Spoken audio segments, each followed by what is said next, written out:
रात दिन बस तोरे सपना में खो गईल।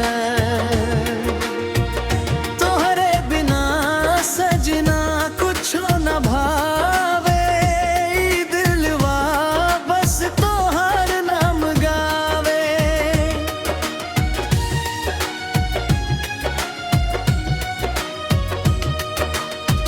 पहिले पहिले जब तोहरा देखनी मनवा में ऐसन हलचल भइल। नजरिया मिलते धड़कन बढ़ल जैसे प्यार के मौसम आ गइल। तोहरे हंसी लागे चांदनी जैसन, बोली लागे मिश्री घुलल। तोहरे खातिर सजनी ये जान, ई दिलवा पूरा बदल गइल।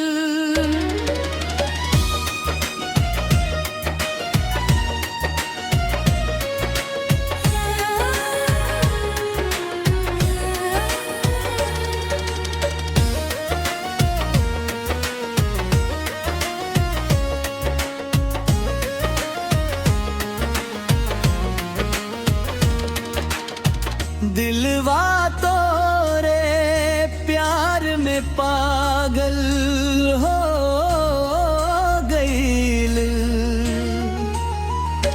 रात दिन बस तोरे सपना में खो गइल। चांद तारा सब गवाह बा हमरा प्यार के कहानी के। रब से मांगिले रोज दुआ, साथ मिले जिंदगानी के। तोहरे बिना सुना लागे,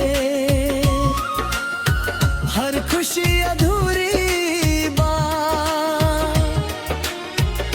तोहरे साथे जिंदगी हमार सबसे प्यारी पूरी बा।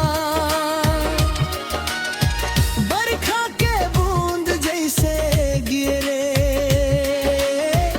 ओइसे ही प्यार बरसेला। तोहरे नाम के हर धड़कन दिल में रोज धड़केला।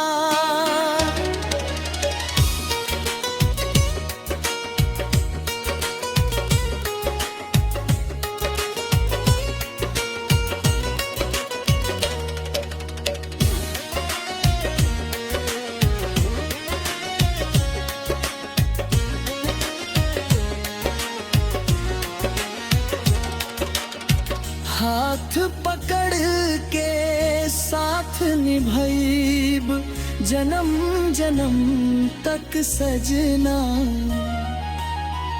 छूटे ना ई प्यार हमार, रौरा बन हमरा सपना। तोहरे खातिर जीव हम,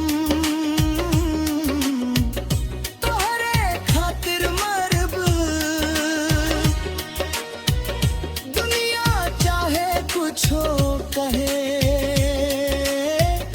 तोहरे संग रहब। दिलवा तोरे प्यार में पागल हो गइल।